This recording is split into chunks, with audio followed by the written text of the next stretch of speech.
Good morning. Thank you for joining us for another round of Wellness Wednesday. It is June. It is Pride Month. Happy Pride Month, everybody.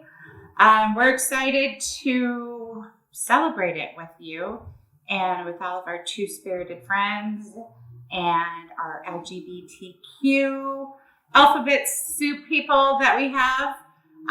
Again, we are joined by Dr. Even, our Chief Behavioral Health Officer and Clinical Psychologist. Dr. Even, thanks for joining us. First question, what does LGBTQ mean? So LGBTQ is, the acronym is very, very long. I mean, technically, if you're going to write it all out, LGBTQIA, there's some more letters that even I can't always remember. But the wonderful thing is the community is inclusive and phenomenal. So LGBTQ, lesbian, gay, bisexual, transgendered, queer, and then I is intersex, and A is asexual, and then we add the little plus at the end for all of our other wonderful individuals in our community. The LGBT community, the acronym itself kind of allows for both sexual orientation and gender identity. So some of the commonly identified sexual orientations are going to be lesbian, gay, bisexual, asexual, and pansexual. Sexual orientation refers to who you are sexually attracted to, the parts that you are attracted to. Whereas the gender identity, some of the common identities, transgender, queer, non-binary, and two-spirited. This is the gender that you identify with. And then you can go another step further and talk about gender expression, which is how you express that gender. Transgender is a person whose physiological parts do not match their psychological parts. Somebody who identifies as transgender might say that they are male to female or female to male. And the thing that's important with transgendered individual is that they may or may not be undergoing any kind of medical transition. Queer is an umbrella term which embraces a variety of gender orientations that just do not adhere to the cisgender majority. Cisgender meaning my parts match the way I feel.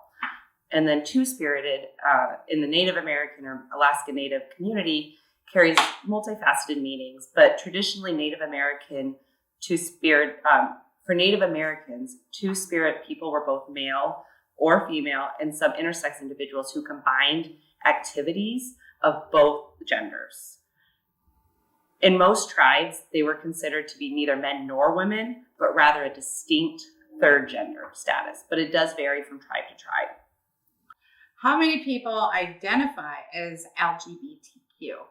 So most recently, the statistics say that about 5.6% of adults identify as lesbian, gay, or bisexual. This number has increased quite dramatically since 2017, when the percentage was 4.5%, and about 6% of individuals identify as trans. So there's a couple things I want to talk about with those statistics. So out of that 5.6%, the reason that number has increased is likely because people are more comfortable identifying as something other than heterosexual. Not that there are more people who are lesbian, gay, and bisexual. It's just that we have become more accepting as the generations come. And our youth are really, really coming out and kind of being proud of their identities and their orientations and kind of saying it. And so we're hearing more about it. And I also want to talk a little bit about the trans percentage of 0.6, because that seems quite low. And one of the reasons that is likely low is not because they represent such a small number, but because when we do these studies or these surveys, a lot of times we're only accounting for trans individuals who have had some form of a medical procedure. So earlier I said that a lot of trans individuals are trans, but have had no medical procedures. So they're not showing up in our data as to those who are trans. More accepting of the LGBTQ community as a whole? I do feel that way. And I think what's even more promising is that so does the LGBTQ community. So 92% of LGBT adults feel that society has become more accepting in the past 10 to 15 years and really anticipate that number to continue to grow. However, 39% of LGBT individuals still say they've been rejected by family or friends because of their status or their orientation.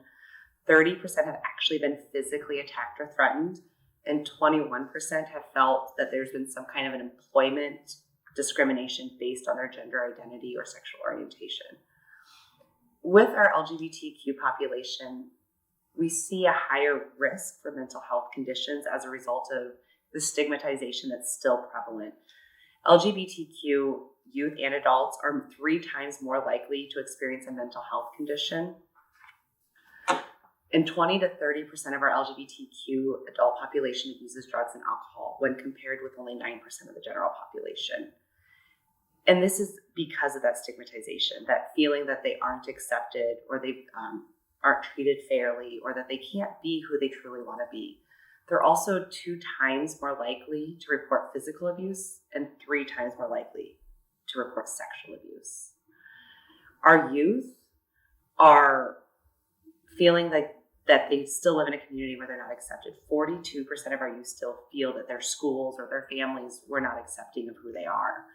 They are 2 times more likely than their peers to be physically assaulted or bullied. And 26% of our LGBT youth say that their biggest problem in school is not being accepted. They are 4 times more likely to attempt suicide.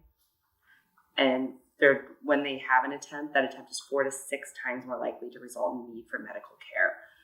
So while we see that our communities are becoming more and more accepting, we're still seeing a lot of kind of downfall of the stigmatization that they experience. But a ray of hope is that 77% of our LGBT youth think that things are going to get better.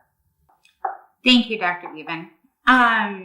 This was a near and dear Wellness Wednesday video for us, or for me, I should say. And if we do have any youth or parents that know that their child is in trouble, or a teenager who is LGBTQ and has had suicidal thoughts or problems with coming out, there is a website that I refer a lot of people to. It's called the Trevor Project. And we will post that along with our video. And the phone number is 866-488-7386. They're open 24 hours a day, and they have some wonderful testimonials on their website.